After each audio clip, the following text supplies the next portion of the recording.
poder dar un tratamiento, pero para eso nosotros tenemos que hacer, igual como las otras patologías, un examen demasiado minucioso, elaborar una historia clínica con bastante delicadeza. O sea, es una área donde usted tiene que tener una plena confianza con el paciente. ¿Está bien? Está bien.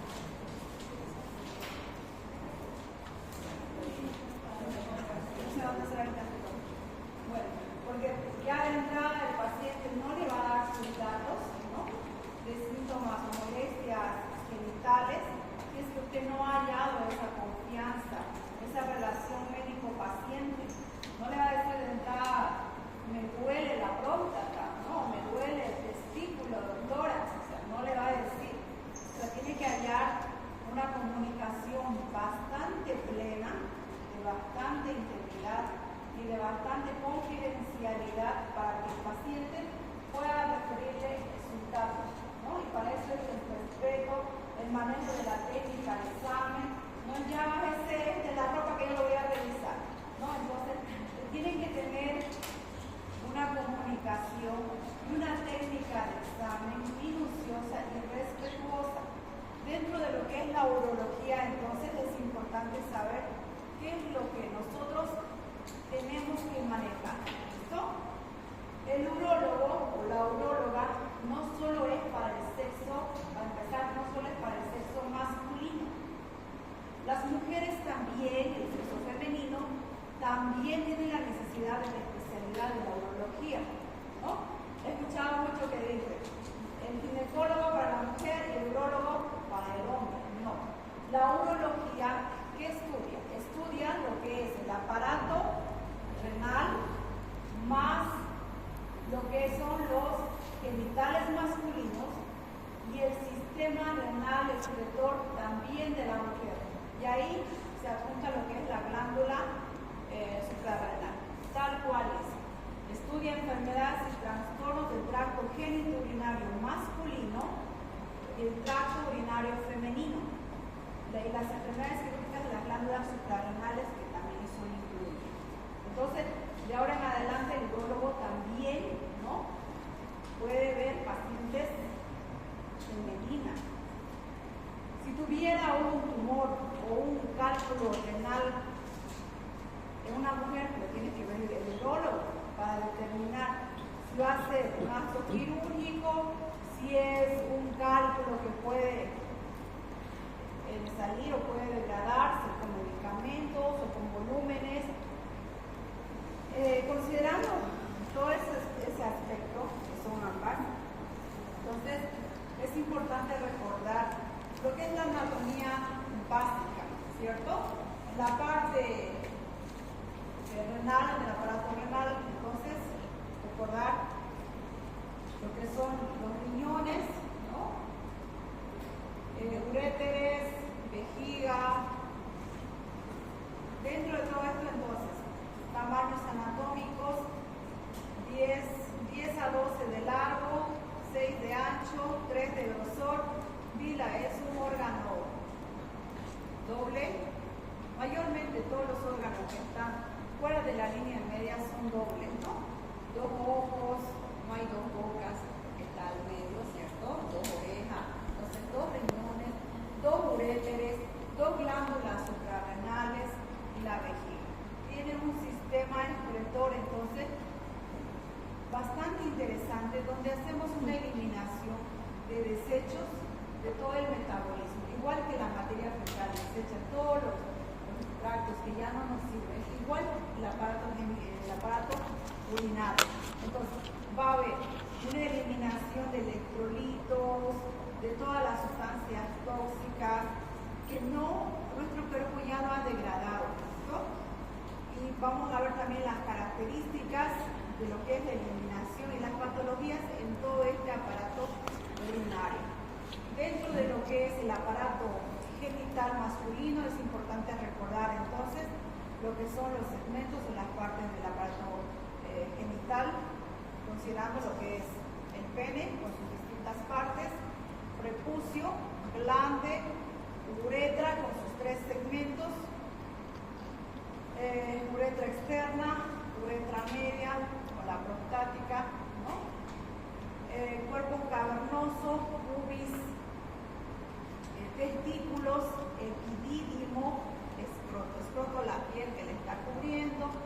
son ductos deferentes,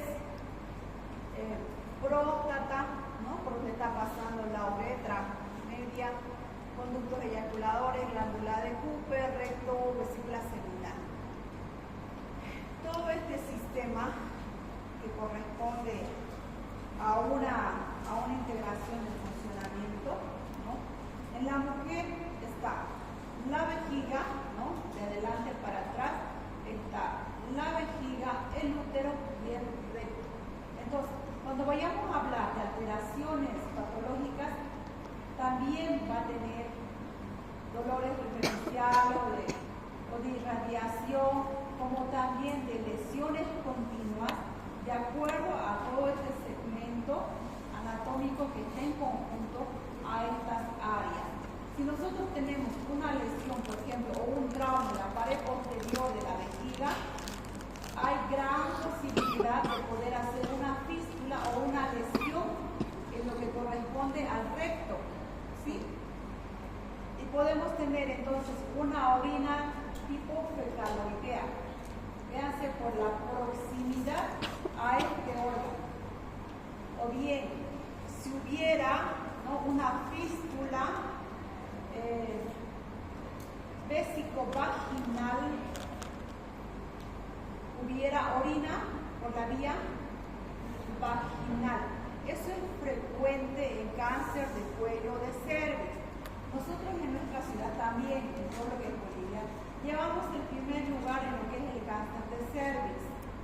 Llegan en estadio 3, estadio 4, son enfermedades prevenibles, tratables, ya tenemos hasta la vacuna, pero no tenemos un control continuo que estén haciendo las mujeres.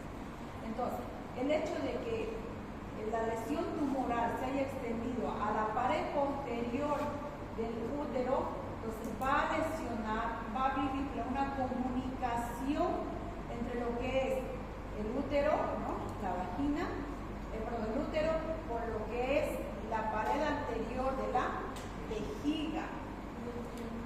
Y por ende, fíjense, ¿no?, ya ha hecho una comunicación. La orina que tiene que salir por la uretra tiene toda la posibilidad de contaminar la cavidad uterina. Todas esas relaciones, entonces, es importante definir qué molestias vamos a ir teniendo. Dentro de estas generalidades, entonces, hay que considerar la semiología del paciente en urología. Dentro de la semiología, entonces, es importante, dentro de una de las principales molestias, ¿por qué viene el paciente?, que es el dolor. Para el estudio del dolor es importante recordar el tipo de dolor que nosotros tenemos, en la forma como se llega a presentar, los segmentos que afectan, cuando hay dolor, como también vamos a ver las alteraciones objetivas de la orina, trastornos de la micción y disfunción sexual. La consulta más frecuente por eso es el dolor. ¿Por qué causas se puede presentar? Procesos inflamatorios, como también procesos obstructivos. Inflamación por distensión de los órganos sólidos. Obstrucción, aumento de la presión intraluminal por distensión de los órganos huecos. La vejiga es un órgano hueco. A partir de 1 litro de emisión de orina ya empieza a haber dolor pélvico o suprapúbico, ¿no? Más o menos ya hasta 1 litro hay una pequeña capacidad de poder extenderse, pero la misma distensión, que es un proceso inflamatorio, va a producir dolor. Tenemos gente por tener una vejiga neurogénica, ¿no? Vejiga neurogénica y a pacientes que no tienen la sensación de micción por traumas, por lesiones tumorales, ya no perciben en qué momento van a orinar, o sea, no hay estímulo del esfínter, entonces no se llega a abrir, van reteniendo, y pueden llegar a retener 4, 6, 10 litros de líquido, y muchas veces nos confundimos con masas tumorales, y es una de las referencias que nos hace y nosotros le entrenamos la masa tumoral, increíblemente, hacemos magia. Pero no se trata de eso, se trata que nosotros lleguemos a detener. Paciente con retención urinaria, dentro de los procedimientos, entonces, es para todo paciente que no orine, de entrada colocar sonda vesical, sondarlo, ¿listo? La sonda vesical le ayuda a ir determinando qué es lo que está pasando. Paciente que no orina. Hay muchas causas por las que no orina. Insuficiencia renal, prerrenal, postrenal. Y las postrenales mayormente son por obstrucción, lesión de lo que llega a ser la vejiga externa o la vía inferior o el cuello vesical. Entonces es necesario ese procedimiento. Consulta entonces dolor, ¿listo? Ahora, a relación de hace 5 o 6 años, no estaba en boga lo que era manejo del dolor. Dolor ha entrado con mucha fuerza estos últimos años y hay muchos consultorios, muchos centros que ya han abierto también el área de manejo del dolor crónico, agudo. Dentro de eso, la área de anestesiología se está encargando de hacer este manejo, ¿no? A lo menos sobre todo para los pacientes crónicos. El dolor local y dolor referido. Entonces, dentro de estos dolores locales, mayormente, cuando se trata de una afección renal, es un dolor que va a venir en la fosa renal, en lo que llega a ser el ángulo vértebro-costal, a la altura de la dorsal 10 a 12 hasta la lumbar 1. Localizando el ángulo, le dice control vertebral en el flanco, debajo del flanco, debajo del 12º, 18ª costilla. Hay una irradiación de dolores o dolores referidos, como por ejemplo el dolor ureteral. ¿Listo? Entonces, este tipo de dolores mayormente es causado por cálculos, ¿no? Puede haber cálculos de diferentes composiciones de calcio, puede haber de otro tipo también de sustancias, de cualquier otro tipo que esté obstruyendo. Entonces, al pasar por los uréteres, que son unos conductos que van a estar llevando la orina que se produce en el riñoncito, se dilata y en esa dilatación duele. Entonces, les dice, causado por un cálculo en el uréter superior, puede acompañarse de un dolor intenso en el testículo ipsilateral o ipsolateral. ¿Y esto por qué hay dolor referido? Porque hay una inervación común en estas estructuras. Cuando el cálculo está en el uréter inferior, puede causar dolor referido en ¿dónde? En la pared escrotal. Y eso es por la inervación en común, ¿listo?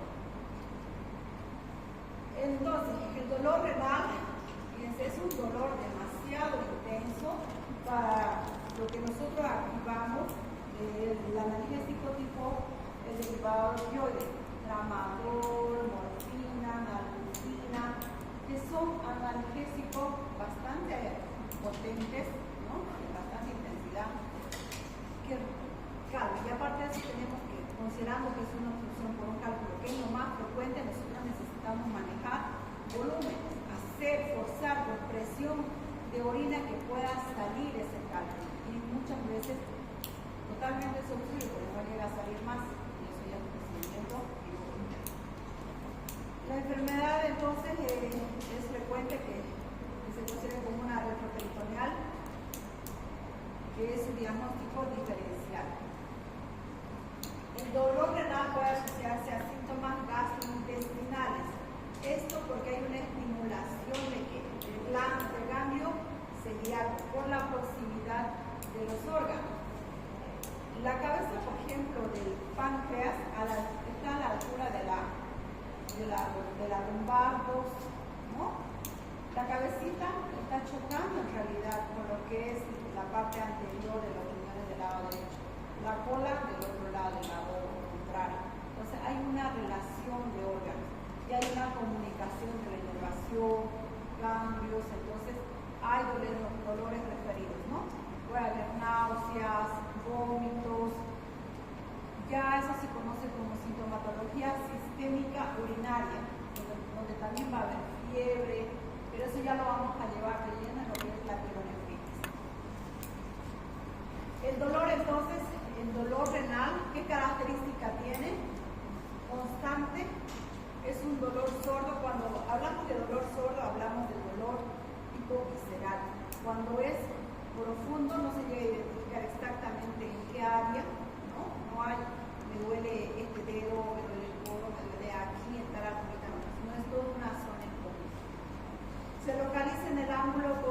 vertebral lateral al músculo sacroespinal, ¿ya?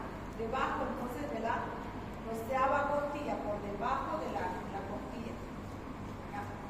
El dolor renal puede confundirse con el dolor de origen intraperitoneal, que se caracteriza por irradiación a hombros, por la relación con el nervio frénico, que tiende a localizarse en el epigastrio.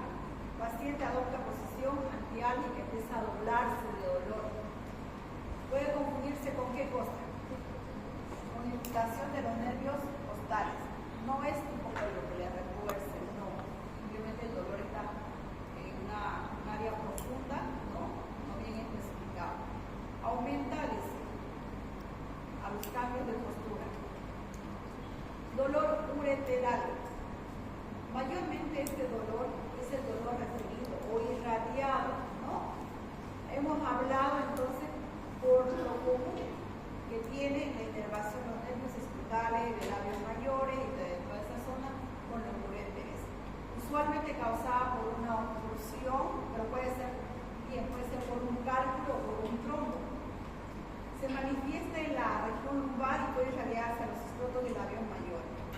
Existe dolor lumbar originado por la distensión de la cápsula renal, no es encierro, es la distensión que produce el dolor, en combinación con el dolor intenso hipocólico. Se debe a la distensión del uréter y al espasmo muscular que intenta vencer el obstáculo. Hasta ahí en resumen, entonces, el dolor llega a ser por espasmo muscular, por dilatación de los uréteres, como también por la distensión de la cápsula renal.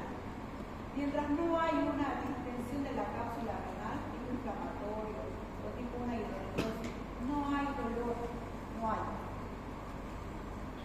Entonces, para poder hacer un examen, nosotros necesitamos ubicar los puntos ureterales, tanto superior, medio como inferior. Para poder hacer el superior, entonces nos hacemos trazos imaginarios de lo que es la línea del recto mayor, líneas externas, ¿no?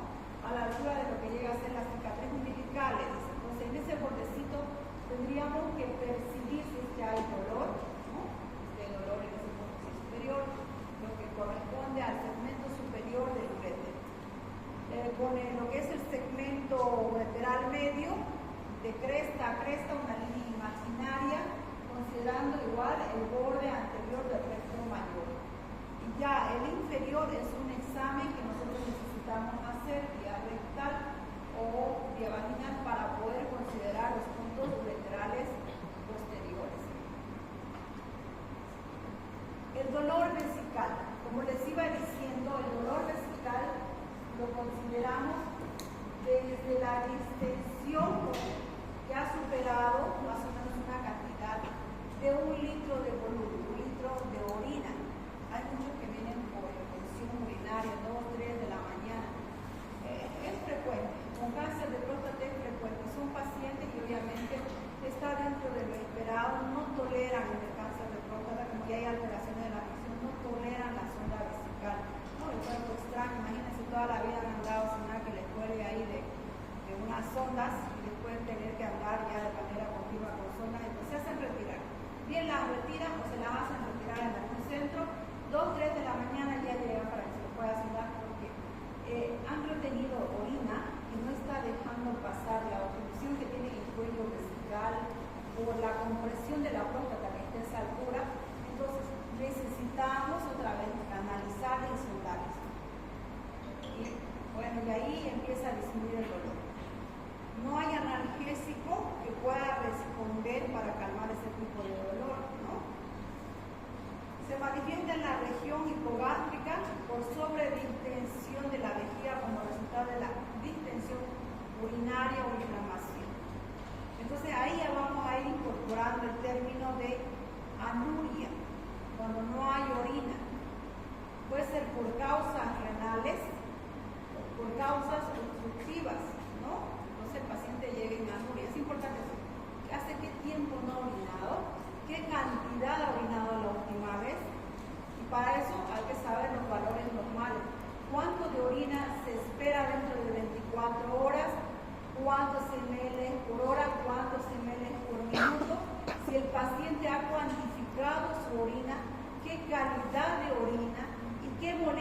estaría en la micción, ¿no? Ya vamos sumando ciertos términos y cierto tipo de datos que nosotros necesitamos recoger.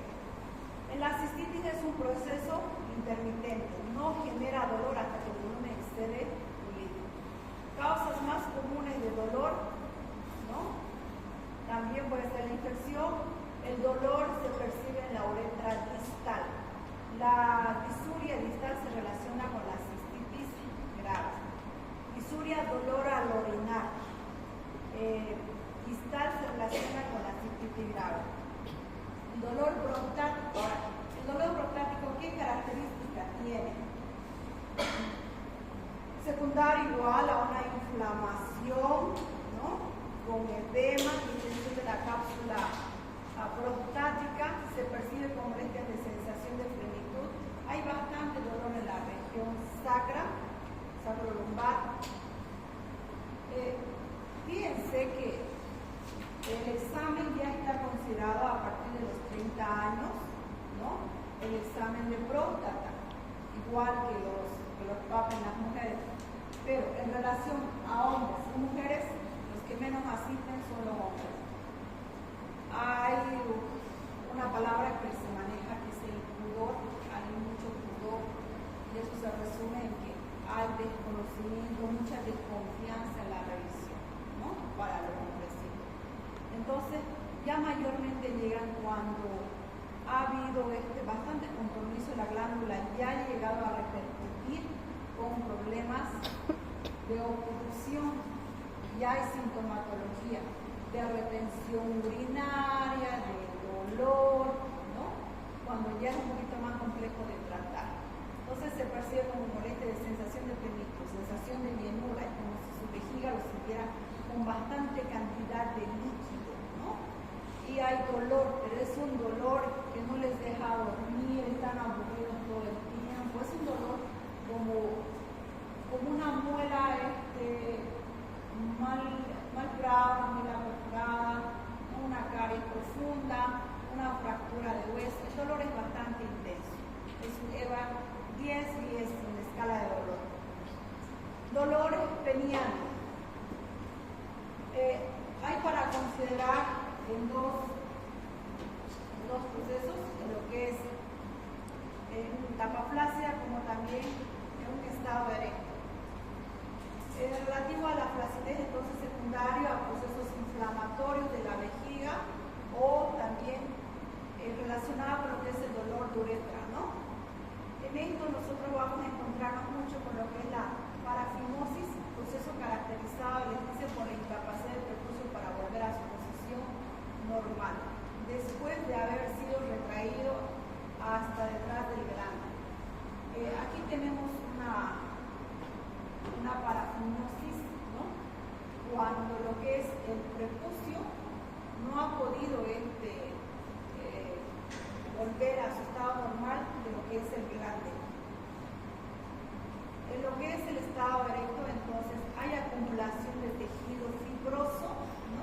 En lo que es el cuerpo del pene, que va a ir obstruyendo, comprimiendo los cuerpos cavernosos y lo deja en un estado de erección continua, en un estado de priapismo prolongado. A esto se le llama como enfermedad de Perronet y es de una causa desconocida aparentemente. ¿Por qué se llega a acumular tejido fibrótico que produce la erección constante?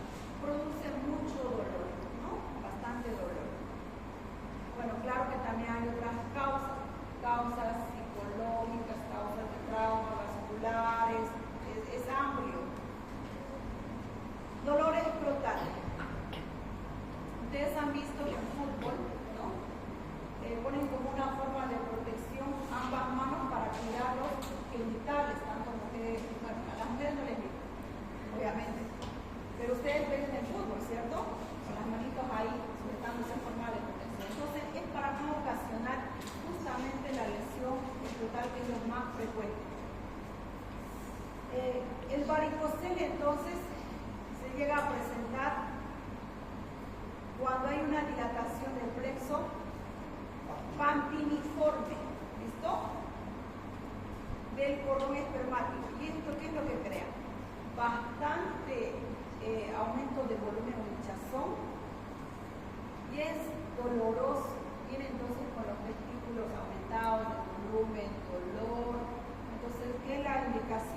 mayormente entonces es la infección del epidídimo. Irradiado, si es del lado derecho, epidídimo del lado derecho, se puede confundir con un proceso de apendicitis por la irradiación, ¿no?, que llega a esta fosa.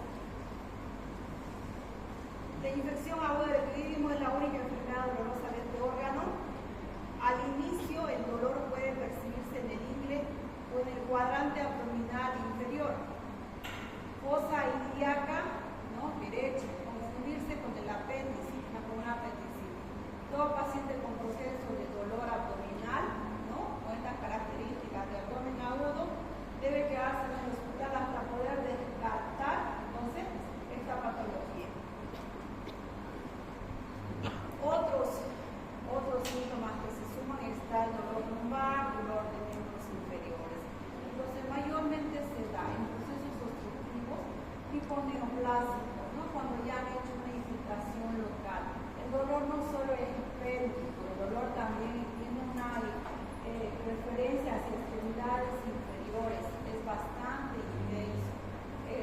Bien, como les digo, ya el manejo del dolor cada vez está siendo mucho más socializado, hay mucho más centros, más colegas que lo manejan de una manera adecuada, entonces podemos contrarrestar. Llega menos al hospital de urgencia, al oncológico, por estas causas de dolor, o sea, prostático, ¿no? Y bueno, ¿y eso por qué? Porque hay un compromiso ya óseo. Ahora, en relación a la hematuria, la orina con sangre, entonces, puede presentarse por causas de cáncer urológico, por cáncer de vejiga, cáncer de próstata, cáncer de uretra, cáncer cualquiera. ¿Listo?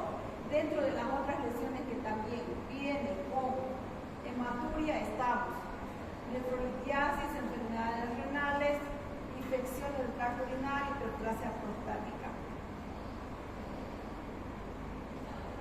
Cálculos, ¿no?, nefrolitiasis, que viene obviamente con otra sintomatología. ¿Por qué se da la hematuria? Por el arrastre, por el pasaje, porque está lesionando las paredes de los uréteres. Entonces hay una microlesión, microsangrado que empieza a presentarse como una hematuria.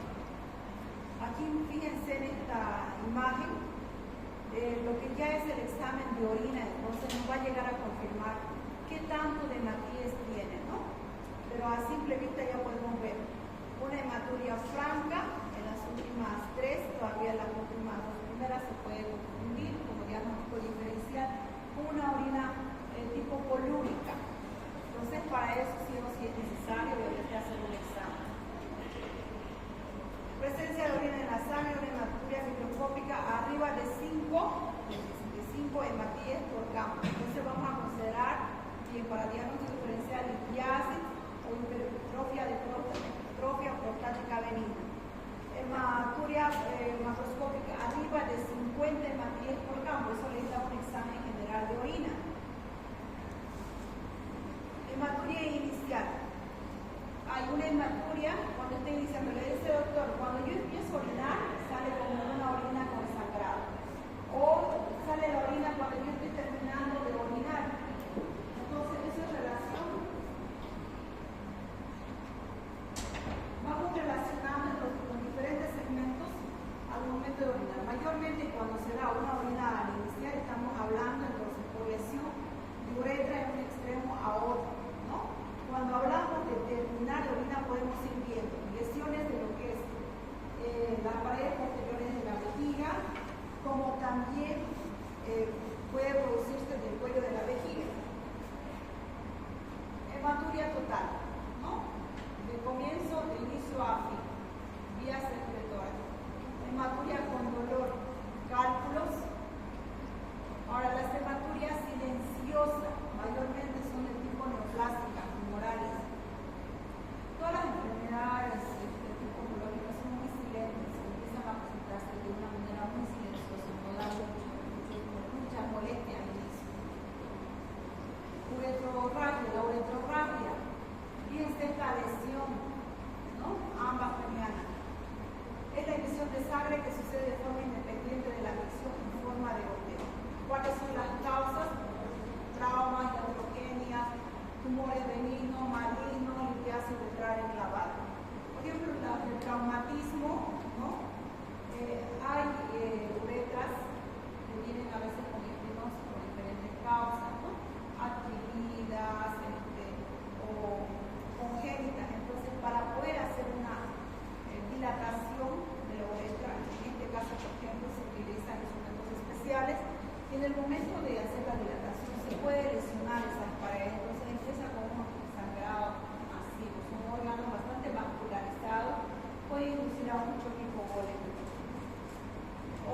fasciitis de la vejiga, puede ser una infección o una orina que tengamos de este aspecto relativo a que estemos pasando por una pielonefritis. Pero una orina con estas características que le dice, se define como la presencia de orina de más de 10 leucocitos por campo, produce, ¿no?, un aspecto turbio, 75% infecciones. De las infecciones, más adelante vamos a ver cuál es el germen, ¿no?, más frecuente y por qué. En este caso, por ejemplo, las más frecuentes estamos hablando de Escherichia coli. Entonces, vayan más o menos revisando para cuando ustedes estén en práctica, Escherichia coli, Proteus bulbaris, ¿no? ¿Cuáles son las que más afectan? Fíjense, este tipo de orina es muy diferente a esta otra. Este está en relación a la fosfaturia. La fosfatemia mayormente hace una presentación de fósforo cuando hay ectoplasma, ¿no? Este tipo de orina tipo lechosa. Cuando ha habido un trauma de lo que es el sistema linfático hacia la vejiga, entonces vamos a obtener este tipo de orina, que es una gran cantidad de líquidos que maneja el sistema linfático, entonces lechosa, mucho más blanquecita. Esto es mucho más blanquita, ya se usa la mano. Fecaluria, presencia de heces en la orina. Ahí le iba comentando de la fístula, de lo que es el aparato urinario e intestinal, ¿no? Hay perforación tanto por lo que es el cáncer rectal, ¿no?, o de colon, que ha perforado la pared posterior de la vejiga, ha hecho una fístula. Entonces, por ende, hay salida de orín fecaloideo, mayormente en los varones, ¿no? Tal cual se ve, es visible. En lo que es el cáncer de lo que es el cuello de cervix, igual ha habido comunicación fístula recto-uterina, ¿no?, en el cáncer del cuello cervical.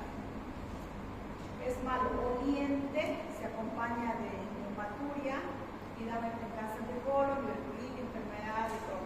Agréguenle enfermedades, cáncer de cuello de cervix. Neumaturia, una orina espumosa, lleno de gases, mayormente la producción, les dice, de las bacterias que están a cargo de la fermentación de la glucosa. Ahora, explícito otras causas, diverticulitis, gingivitis regional o traumatismo, ¿no? Trastornos de la micción en relación a cantidad. Vamos a hablar luego de ritmo y luego ya nos vamos, ¿ya? En relación a cantidad, no es normal que un paciente orine en gran cantidad, como tampoco es normal que un paciente orine en escasa cantidad. Lo único que vamos a nosotros determinar son cantidades y terminología. En relación a cantidad, entonces vamos a hablar de 700 a 1500 ml día. Si superamos los 1500, ¿no?, entonces puede llegar a 6 litros, 5 litros de orina, el paciente se deshidrata, entra a una hipernatremia. Pero ¿por qué se origina esas cosas? Porque hay una alteración de lo que es las hormonas diuréticas por lesiones cerebrales, porque han estado mucho tiempo en un proceso obstructivo. Entonces, pacientes, por ejemplo, que tienen trauma cerebral con daño de la hipófisis, van a hacer una orina en gran cantidad. Lo único que nosotros vamos a saber es el término y la definición de las cantidades, no la precisión. Poliuria, orina excesiva, por arriba del valor normal, ¿ya? Poliuria. ¿Un diabético tiene poliuria? Sí. ¿Tiene polaquiuria? También. Oligoanuria. Entonces, oligoanuria, todo es relativo a 24. La disminución de la cantidad de orina por debajo de 300 o 500. Para saber estas cantidades es importante pedir al paciente, si es de manejo ambulatorio, que mida la orina, ¿no? Muchos son bastante disciplinados y le dan hasta la hora, la cantidad, la característica, y usted hace un balance. Balance positivo, balance negativo, que corresponde, si hay alguna alteración para ir determinando qué es lo que está pasando con el paciente. Oligoanuria ya tenemos que ir buscando causas. Etiológica, bien puede ser deshidratación. menos consumo, menos volumen. Y también a la vez la característica de la orina va a ir cambiando. Ustedes, hidrátense con 200, a veces la gente sale con el desayuno, los 200 cc, y a veces ni siquiera ha desayunado y está muchas horas en el trabajo, prolongado, saturado, y la orina es colúrica, y ha orinado sobre una cantidad de 200 cc. Una oligoanuria, ahí vamos a hablar ya de tipo renal, pero eso lo vamos a desarrollar en otro tema. Patológicas, bueno, acá también, pero vamos a deshacer uno más. En la prerrenal, trastornos circulatorios por alteración de irrigación renal. ¿Qué patologías de las que hemos avanzado podría entrar? Una insuficiencia cardíaca, una miocardiopatía chagásica, por bajo gasto cardíaco, entonces hay bajo volumen que lleva al riñón, que hablamos de trastorno circulatorio. Baja perfusión, entonces el riñoncito orina poco, ese riñoncito tendrá como una falla renal, tipo prerrenal, ¿ya? Renal tipo glomerulonefritis, por alguna lesión en sí del riñón, una pielonefritis que esté lesionando el glomérulo en sí, ¿ya? Y está alterando la capacidad de filtración y la cantidad de impresión del líquido del volumen. Postrenal, cualquier proceso obstructivo. ¿Listo? Lo más frecuente son cálculos renales, que podría estar en toda la vía excretora, pueden ser lesiones tumorales, una masa tumoral de cervix, puede ser de vejiga, puede ser que haya comprimido ese trayecto de orina y la orina se esté reteniendo. A esa le llamamos entonces postrenal. Más adelante le vamos a llamar insuficiencia porque ahora se alteración de la función renal, insuficiencia renal postrenal. Entonces, eso va a ocasionar una oligoanuria o una anuria total, ausencia de expresión de orina. La gente que ha entrado a una insuficiencia renal crónica, que mayormente ya está en plan de diálisis, bien sea peritoneal o sea vía hemodiálisis, vía vascular, entonces ya está en anuria 3-4 años, ¿no? Y la máquina de diálisis hace todo lo que es la limpieza, la purificación de expresión de volúmenes sólidos. Es importante entonces saber qué tiempo no ha orinado. Trastornos de la micción. Micturia. Cuando la orina de la noche en cantidad supera la del día. En la noche no es frecuente, no está dentro de lo esperado, que, o sea, bueno, nosotros no exactamente no dejamos de orinar, ¿no? Si nos levantamos y tenemos ese deseo de micción, seguramente que sí vamos a orinar. Pero no es lo esperado, no es frecuente que estemos contando y saliendo del baño durante la noche, no es frecuente. Entonces, si la cantidad de noche, si en el día orinó 1000 y en la noche orinó 2000, a esa diferencia le llamamos micturia. Obstruria. Hay un retraso entonces en la micción. La gente ha orinado, ¿listo? Ha tomado bastante volumen, se esperaba estar dentro de 2-3 horas que haya una cantidad de micción. Ya pasó un día, ya pasó 12 horas, no hay producción de orina. A eso se llama ese retraso obstruria. Polaquiuria, cantidad frecuente de orina. Puede haber una polaquiuria más una oligoanuria. Puede haber polaquiuria más una poliuria. Polaquiuria es la cantidad de veces que orina. ¿Ya? Le dice frecuencia miccional elevada. No le dice en relación a cantidad. Y eneuresis, incontinencia urinaria en la cama por la noche, de etiología funcional orgánica. Está esperado que hasta los 3 años no haya orinas involuntarias de noche, pero ya a partir de los 6 años hay que buscarle causas, ¿no? Ansiedad, traumas, falta de lo que es la maduración de los músculos, de la maduración neuromuscular. Entonces hay que ir buscándole causas. Por ejemplo, en ansiedad, un niño que esté bastante asustado, ¿no? Va a haber alteración de lo que tiene una orina involuntaria. Vejiga neurogénica. Una intoxicación alcohólica hay vejigas neurogénicas, ¿no? Están todos orinados, por todos lados. En un trauma, dice, ha habido alteración, ha habido una micción espontánea, pues estamos hablando de